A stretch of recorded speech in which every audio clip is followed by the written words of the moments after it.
ဒီကတပတ်တွေက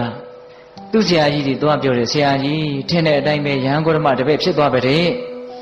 မဖြစ်နိုင်ဘူးတဲ့ဆရာကြီးကမယုံဘူးအမှန်ပဲတဲ့ကျွန်ုပ်ကိုယ်တိုင်သိခဲ့တယ်မယုံဘူးဆရာကြီးက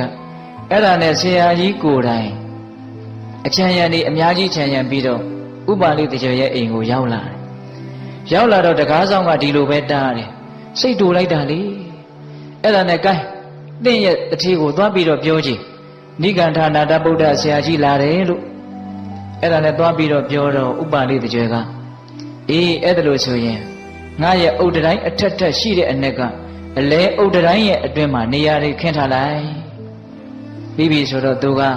အမြင့်မြတ်ဆုံးထိုင်ကုန်ပေါ်မှာတကျွဲကထိုင်နေ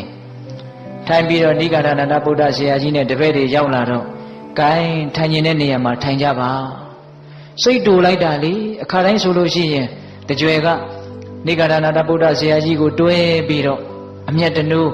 ဆရာကြီးထိုင်မဲ့အမျက်ဆုံးနေရာကိုသူ့ရဲ့အပေါ်ယုံဦးကလေးနဲ့ပုတ်တိုက်ပြီးတော့ဆရာကြီးဒီနေရာထိုင်မှာ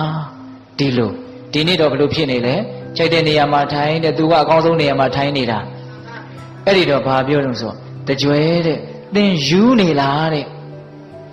သင်ဟာသူများရဲ့မျက်လုံးကိုထုတ်မဲ့တိုက်ခိုက်မဲ့ဆိုပြီးတော့သွားပြီးတော့ကိုယ့်မျက်လုံးကိုအထုတ်ခံရခဲ့ရတဲ့တိုက်ခိုက်ရေးသမားတယောက်လိုဖြစ်နေတယ်တဲ့တကယ်စင်စစ်တော့သင်ကိုသိကြပါပြီယဟန်ဂေါရမကတကယ်လှည့်စားလိုက်တာပဲလှည့်စားတယ်လို့ထင်တာနော်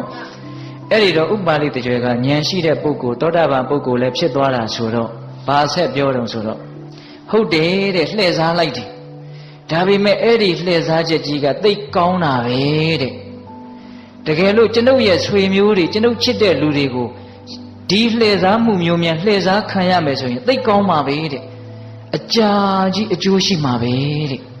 ဟောဒီလောကမှာရှိတဲ့နတ်တွေလူတွေတတ္တဝါတွေအားလုံးဟာဒီလှည့်စားချက်ကိုမိသွားမယ်ဆိုရင်သိကောင်းပါပဲတဲ့ဟောဒီလိုတောင်ပြောတယ်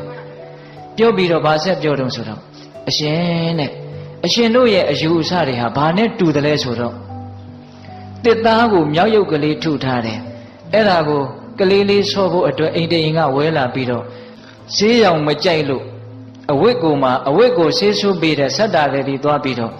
ဒီအယုတ်ကိုထုထောင်းပြီးတော့အယောင်ဆိုးပေးပါဆိုရင်တစ်သားယုတ်ကြီးဆိုတော့အထုအထောင်းအကျိတ်အနယ်ခံမလားမခံဘူး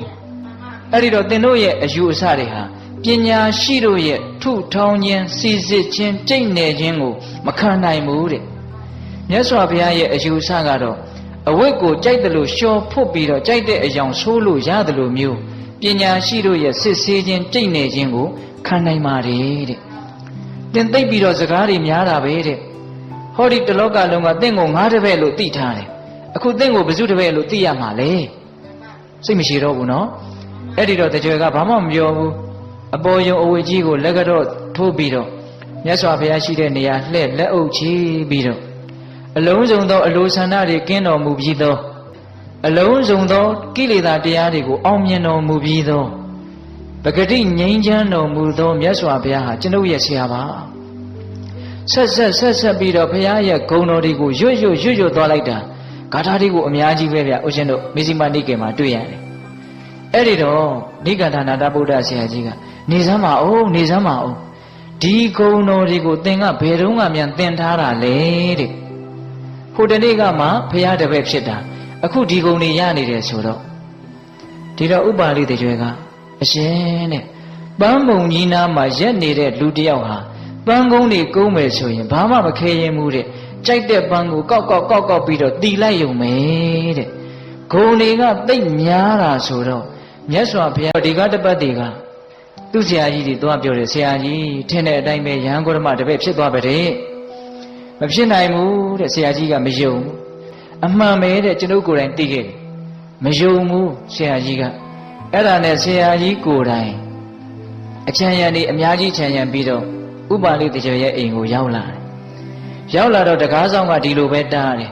စိတ်တူလိုက်တာလေအဲ့ဒါနဲ့ကိုင်းသင်ရဲ့အထီးကိုသွားပြီးတော့ပြောကြည့်နိဂန္ဓနာတဗုဒ္ဓဆရာကြီးလာတယ်လို့အဲ့ဒါနဲ့သွားပြီးတော့ပြောတော့ဥပါလိတကျော်